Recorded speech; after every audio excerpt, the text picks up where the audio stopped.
हम आते हैं कवायद। सबसे पहले जब हम किसी भी चीज़ का मुताला करते हैं, कोई भी चीज़ को पढ़ते हैं, तो हमें ज़रूरी है कि हम ये समझें कि वो उसका मतलब क्या है। कवायद का क्या मतलब है? तो कवायद लफ्ज़ बना है कायदा से, यानी कि उसूल। हर चीज़ के कुछ उसूल होते हैं। ज़बान तो इतनी बड़ी वसी नज़रिया है, वसी चीज़ है, तो इसके भी तो कुछ उसूल होंगे। तो देखें, अलामात के निज़ाम।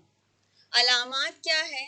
ज़बान के शोबे में हमारी अलामत है अल्फाज, यानी कि हर्फ, और अलामतें जैसे कौमा, ख़त्मा, इस्तिजा, ये सब अलामात, इनके निज़ाम और ज़बान के अज्जाए तरकीबी। अज्जाए तरकीबी यानी कि वो किस शक्ल में, किस जुज़ में, उसके क्या जुज़ हैं, क्या अज्जा हैं, और उनकी क्या है तरतीब, क्या है तरकीब, क्या है, उसके मजमूई मुतालिक। यानी कि यहाँ पर हम सब कुछ लेकर चलते हैं। ये पूरा वसी मुताला किया जाता है कि ज़बान किस तरह से इस्तेमाल की जाए, ज़बान को किस तरह से समझा जाए। हम ज़बान जब सीखते हैं, अगर मादरी ज़बान का मामला हो तो हम उसे किस तरह से सीखते हैं? हम उसे सीखते हैं सुनकर। मगर जब हम बुनियादी तौर पर सीखना चाहें कि सही किस तरह से, तो हम कवायद के ज़रिए सीखते हैं। तो कवायद क्या होता है? मजमूई मुताला होता है ज़बान का। कवायद में 4 चीज़ों की मालूमात हासिल की जाती है। कवायद में बेसिकली कितनी चीज़ों की मालूमात, यानी बुनियादी तौर पर 4 चीज़ों की मालूमात हासिल की जाती है। ये हम अभी इसका एक जामे तसव्वुर को लेकर चल रहे हैं, मतलब मुकम्मल तसव्वुर को, कि ये क्या है। इसमें क्या है? इल्म सर्फ, इल्म सर्फ, इल्म बदी, इल्म नहू, इल्म बयान। ये क्या है? 4 शोबे। अगर आप लोगों को पूछा जाए कि कवायद में कितने शोबे हैं, तो कवायद में 4 शोबे हैं। इल्म सर्फ, सबसे पहले आते हैं अल्फाज से मुतालिक इल्म, यानी इसमें हमें अपने अल्फाज का पता चलता है कि इसमें हर्फ भी आ जाएंगे, हर्फ से जुड़ के अल्फाज भी बन जाएंगे, तो ये इसमें हमें पता चल जाता है। इल्म बदी, सनतों का इल्म। ये सनतें आएगी शायरी में। आप लोगों को बात समझ आ रही है? आवाज आ रही है? सनतों का इल्म हम शायरी में हासिल करेंगे, और उसके अलावा भी मुख्तलिफ शोबों में सनतें इस्तेमाल होती है। इल्म नहू, ये एक लफ्ज़ का दूसरे लफ्ज़ के साथ, एक जुमले का दूसरे जुमले के साथ जो मालूमात होती है। जब हम बात करते हैं तो एक लफ्ज़ का दूसरे लफ्ज़ के साथ तालमेल कायम होता है, एक जुमले का दूसरे जुमले के साथ तालमेल कायम होता है।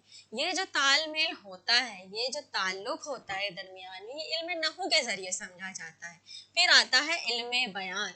इल्म बयान, ये 3 शोबे को जब हम पढ़ लेते हैं तो हमें आता है बयान करने का सलीका, अपनी चीज़ों को, अपने अदब को, अपनी गुफ्तगू को निखारने का, उसको सही तरीके से बयान करने का तरीका आता है। जब तक हम ये 3 चीज़ नहीं सीखते, हम बयान के नित नए तरीकों का, नित नए है ना यहाँ पर, तो नित नए तरीके कब हम लाते हैं? जब किसी चीज़ को समझ जाते हैं तो हम उसमें कुछ नया लाते हैं, कुछ नया बताते हैं कि देखें जी, ये सनत है, ये शेर है, ये इसमें तरीका है। जब तक हम, सबसे पहले हम जानेंगे हरूफ तहज्जी के मुतालिक। यहाँ पे हमने सबसे पहले क्या करना है? हरूफ तहज्जी के मुतालिक जानना है। और आप लोगों को ये याद रखना है कि ये जो टीटी में सवालात पूछे जाते हैं, इसमें सबसे ज़्यादा हरूफ तहज्जी के ताल्लुक से ही सवालात पूछे जाते हैं।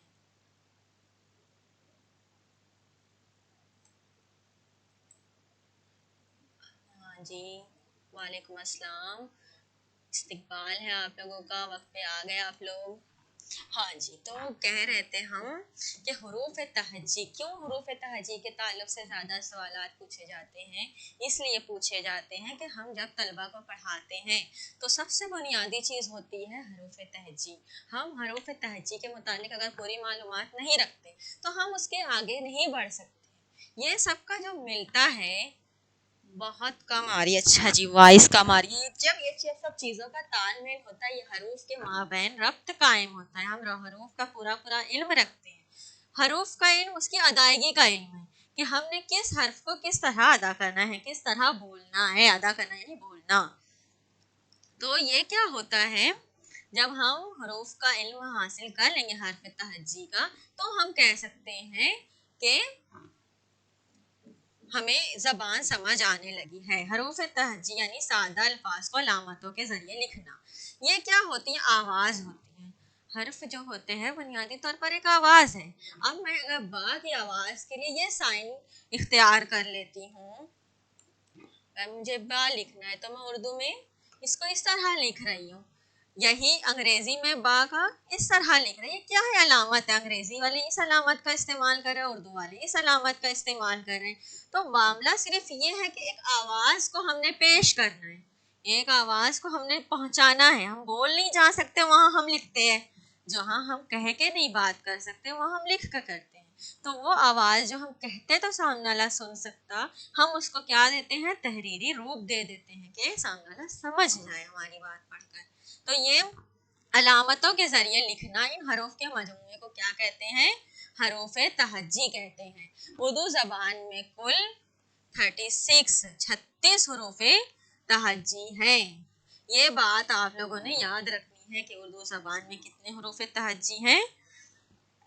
36। ये हो गया हमारा बुनियादी मालूमात जो वो हमसे पूछता है। अब हम आते हैं हरूफ इल्लत। हम सबसे पहले कवायद में हरूफ का इल्म इसलिए हासिल कर रहे हैं कि ताकि बाद अज़ा हम लोग इसको समझ सकें। जब बात सब आगे चली जाएगी, मुश्किल की तरफ जाएगी, तब हमें क्या लगेगा कि हम हरूफी को नहीं पहचान पा रहे हैं, हरूफी की हमें समझ नहीं आ रही, तो हम कैसे आगे की चीज़ें समझें। तो इसलिए हरूफ को पहले ही समझ लेते हैं हम कि हम है हमारे हरूफ इल्लत।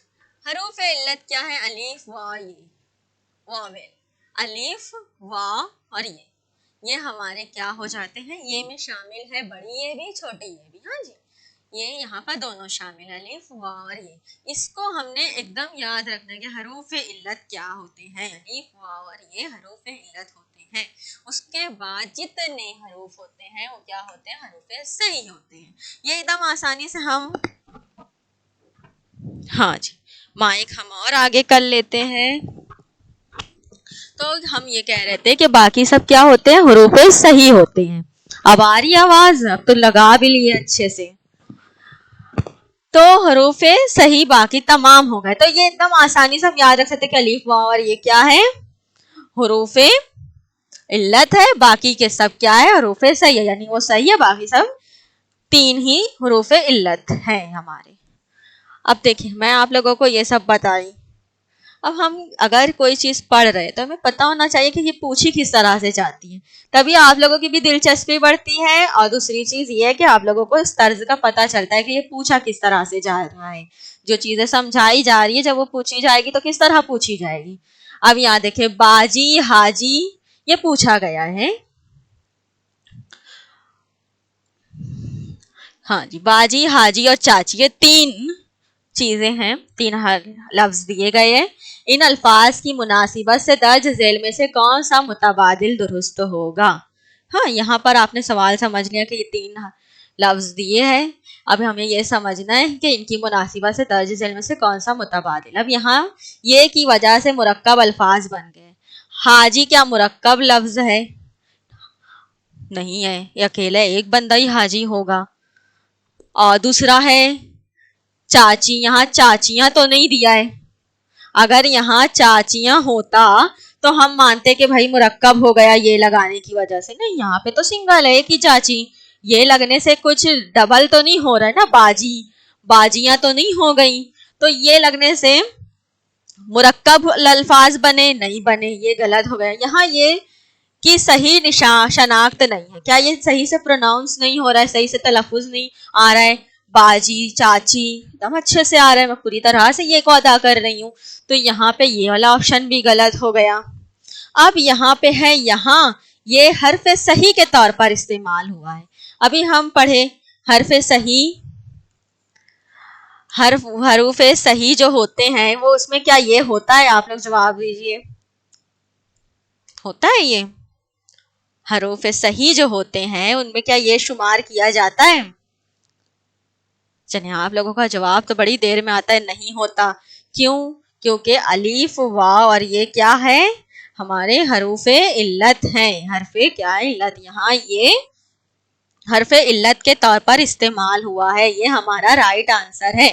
तो हमें इस तरह से समझ में आता है कि हम मालूमात होनी चाहिए किसकी, हुरूफे इल्लत और हुरूफे सही की। क्यों? क्योंकि ये पूछा गया इस तरह से।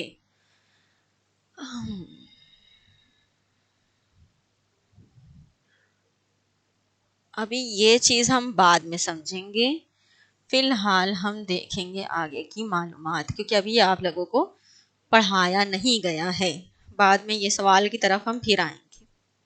हरूफ शमसी और हरूफ कमरी। अगर आप साबिका पर्चों का मुताला करें, मुशाहिदा करें, तो आप लोग गौर करेंगे कि पहला पेपर हो या दूसरा पेपर हो, हरूफ शमसी और कमरी के मुतालिक सवाल कुछ ना कुछ पूछा जाता है। कभी पूछा जाता है कि भाई बता दें कि हरूफ शमसी कितने हैं, कभी मतलब कि हरूफ कमरी कितने हैं। हाँ जी, हरफ इल्लत है सही जवाब है आपका। मैं बहुत ताखीर से मौसूल हुआ है, हम बता चुके हैं, इसलिए अब मैंने यकीन नहीं करना कि आपने मुझे सुन के कहा है कि खुद से लिखा है। तो आइंदा जल्दी करें। हरूफ शमसी और हरूफ कमरी ये पूछा जाता है, कभी पूछता है कितने हैं, कभी पूछता है कौन से हैं। तो हमको पहले इसको एकदम सुकून से समझना है। इसको समझने के लिए हमने किसका सहारा लेना है? अरबी का सहारा लेना है। अरबी की वजह से बड़ी आसानी से समझ में आ जाता है कि कौन हरूफ शमसी या कौन हरूफ कमरी। देखिए ये दोनों की तादाद कितनी होती है? 14। यानी कि हरूफ शमसी भी 14 हैं और हरूफ कमरी भी 14 हैं। हाँ जी, ये दोनों 14 हैं। ये अच्छी बात है कि दोनों एक ही तादाद में हैं, यानी कि दोनों की तादाद कॉमन है, तो हम याद रख सकते हैं कि भाई दोनों 14 हैं। अब हरूफ शमसी की पहचान कैसे की जाए? ऐसे हरूफ, जी हाँ, ऐसे हरूफ जिनके दरमियान में अलीफ लाम हो लेकिन अलीफ लाम पढ़ा नहीं जा सकता हो, उन्हें हरूफ शमसी कहते हैं। यानी कि अलीफ लाम लगा हुआ है,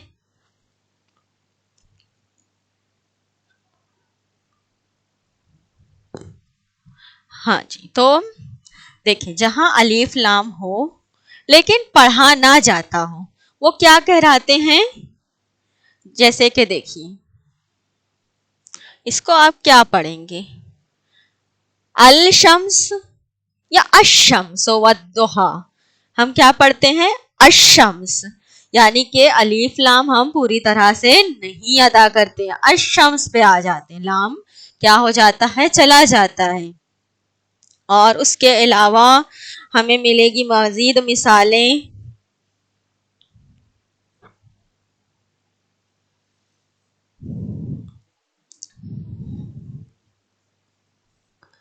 दारुत तर्जमा।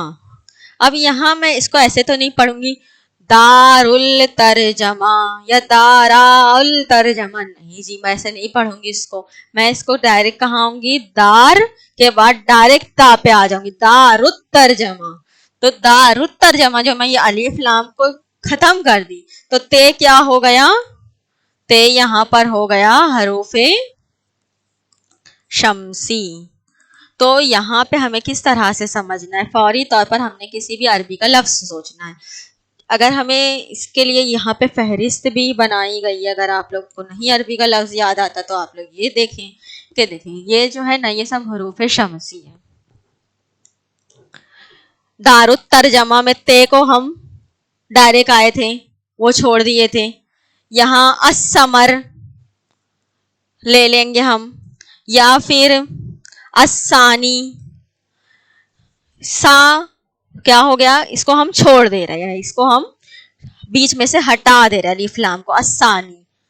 दाल, दाल के मामले में भी हम यही करते हैं। अद्दयान लिखा रहता है, देखिए हर कारट पे लिखा रहता है अद्दयान, जो दावत दे रहा है, जिसने आपको बुलाया, शादी के कारट पर लिखा रहता है। तो यहाँ अलीफ के बाद हम डायरेक्ट इसको फलांगते हैं, दाल की तरफ आते हैं, अद्दयान। अल दयान नहीं पढ़ते।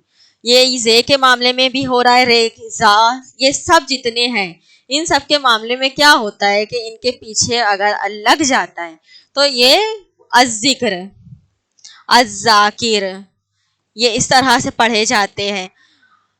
अर्रज़्ज़ाक, ये क्या हो जा रहा है? यहाँ पर अर हो जा रहा है, दार। इसके लिए मजीद मिसालें, अव्वलुज जिक्र, अब्दुल लतीफ,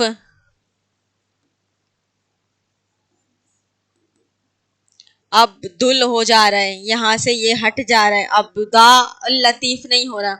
यानी ये जितने भी हैं ये सब क्या हो गए, शमसी हो गए। यहाँ पर इनको अलीफ लाम लगता है तो इनको खत्म कर देता है अलीफ लाम को। इनके पीछे जब भी अलीफ लाम लगता है तो ये अपने आप को वाजे करते, इसको खत्म कर देते। तो आप लोगों को ये फहरिस्त याद रखनी है क्योंकि ये पूछा जाता है। इसके लिए आप लोगों को अगर सूरह याद होगी तो बहुत जल्दी, सूरह की वजह से जल्दी याद आता है। कुल औज़ रब्बिन नास, कुल औज़ रब्बिन अल नास नहीं हम पढ़ते हैं, है ना। इस तरह से हम समझ सकते हैं।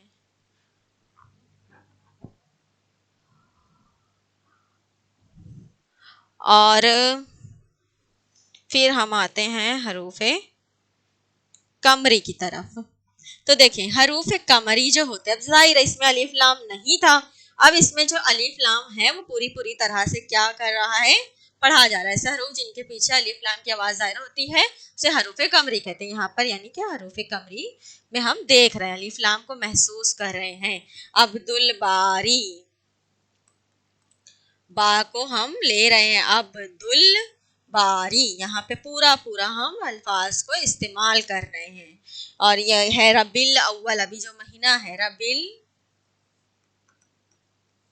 अव्वल, यहाँ पे पूरा इस्तेमाल हो रहा है। कहीं पे भी अपनी जगह ये अली देखे, रबील अव्वल में अलीफ वो नहीं कर रहा है, अपने आप को अलीफ लाम को वो नहीं कर रहा। रबील अव्वल यहाँ पर पूरी तरह से अलीफ लाम का इस्तेमाल किया जा रहा है। आप लोगों को समझ आ रहा है।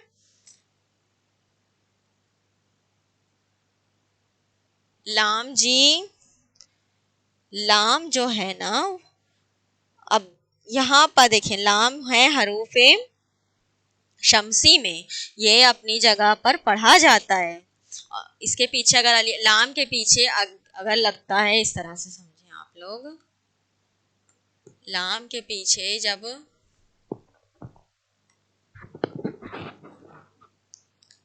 अलीफ लाम लगता है तो इसके लिए आप मिसाल लेकर आए कि आपको क्यों ऐसा लग रहा है कि लाम के पीछे अब्दुल्ला, अच्छा जी अब्दुल्ला लतीफ कमरी होगा ना, अब्दुल लतीफ। देखिए जो ये लाम है सर जी,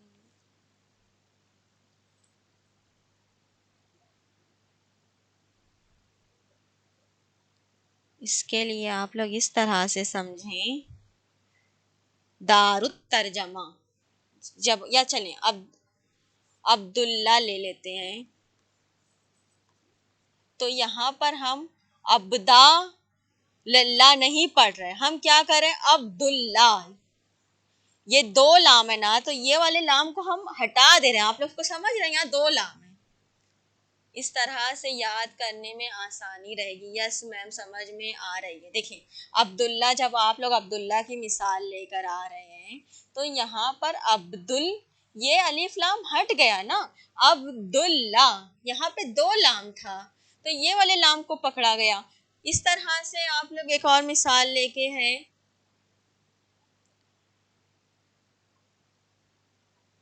और क्या है, अब्दुल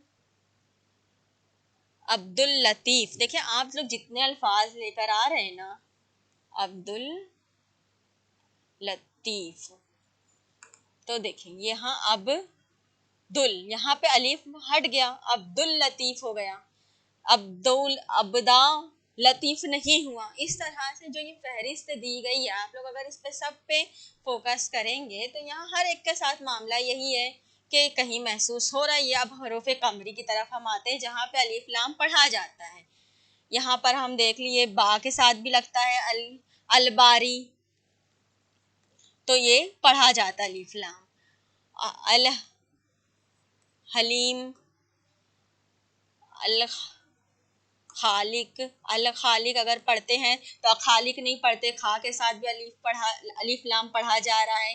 ऐन के साथ अगर देखें अल अबाद, मैं सब अरबी की मिसालें इसलिए आप लोगों को दे रही हूँ कि अरबी में ये, हाँ जी नूरुद्दीन, नूरुद्दीन में रा के बाद डायरेक्ट हम आ रहे हैं उसकी तरफ। तो देखिए ना रा इसमें है भी कहाँ, रा क्या है, हरूफे नूरुद्दीन। दाल, दाल देखें, दाल जो है ना इसमें नहीं है ना, तो हुरूफ शमसी में। आप लोग अभी मिसालें नहीं लेकर आए, वो हुरूफ शमसी में है दाल, इसीलिए है क्योंकि वहां पे अलिफ लाम नहीं पढ़ा जाता, तभी नूरुद्दीन की तरफ हम डायरेक्ट दा की तरफ आते। तो यहाँ दा नहीं है, यानी यहाँ पे अलिफ लाम नहीं पढ़ा जाता।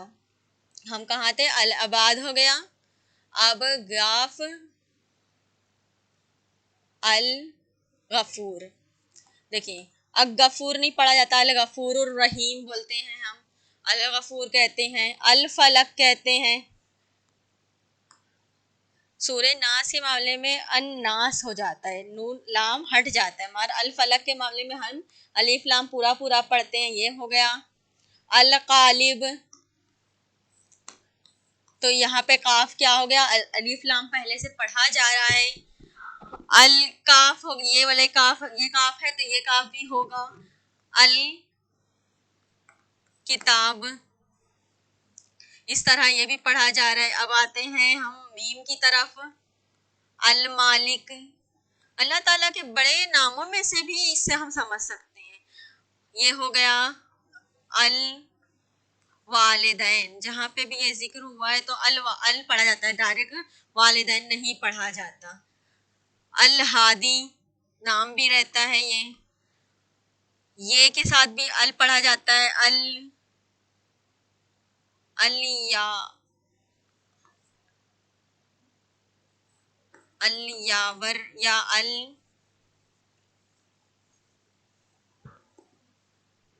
इस तरह से अगर हम सब पे अरबी का अल्फाज को रखें तो हमें पता चल जाएगा। अताउर रहमान, हाँ जी, अताउर रहमान। इस तरह से आप लोग अलग अलग मिसालों से समझिए कि कौन हुरूफ रह गए। ये जो फहरिस्त है यही मुस्तनद फहरिस्त है, इसी के हिसाब से हुर्फ कमरी की याद करने में आसानी होगी। हक तक खौफ अजब गम है। अच्छा जी, इस तरह से भी याद कर सकते हैं आप लोग। अल कुरान, हाँ जी, अल कुरान है ना, यहाँ पे देखिए अल कुरान, तो क्या हो गया? अल को महसूस किया जा रहा है काफ में। इस तरह से बहुत बेहतरीन मिसाल मिलेगी, मैं ज्यादातर आप लोगों को अरबी में आसानी से मिलेगी क्योंकि उर्दू में अल बहुत कम लगाया जाता है। अब हम आते हैं आगे क्वेश्चन की तरफ कि इससे क्या पूछा गया था। अब देखिए, हाँ, लफ्ज मगफिरत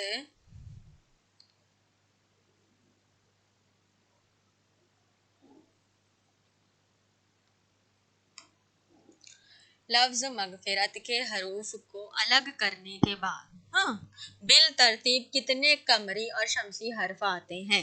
ये एक बार पूछा जा चुका है आप लोगों से। तो आप लोगों को सबसे पहले देखना है मीम, गैन, फे, रे, ते। हम इसको अलग अलग कर दें। अब हम देखते हैं कि ये क्या है। पहले कमरी और शमसी हुरूफ को देखना है कि ये कौन सा है। मीम क्या है? मीम कमरी है कि शमसी है? अब आप लोगों को ये पता होना चाहिए। नहीं पता है तो इस तरह से देखिए, अल लगाएं उसके पीछे और देखिए कि जैसे अल मगरिब, इसके लिए आप लोगों को ज़बान का इल्म होना चाहिए कि क्या कहा जाता है। अल मगरिब कहा जाता है, अब मगरिब नहीं कहा जाता, यानी कि ये क्या है? कमरी है। गैन, अल गालिब, अल गफूर, अल गाफिल, यहाँ पे भी अलिफ पढ़ा जाता, अलिफ लाम पढ़ा जाता है, ये भी कमरी हो गया। अब फे की तरफ आते हैं।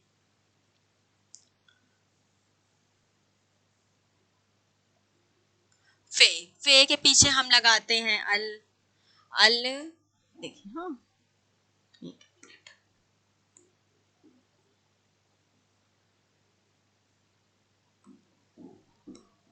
हाँ, हम कहाँ थे जी? यहाँ थे।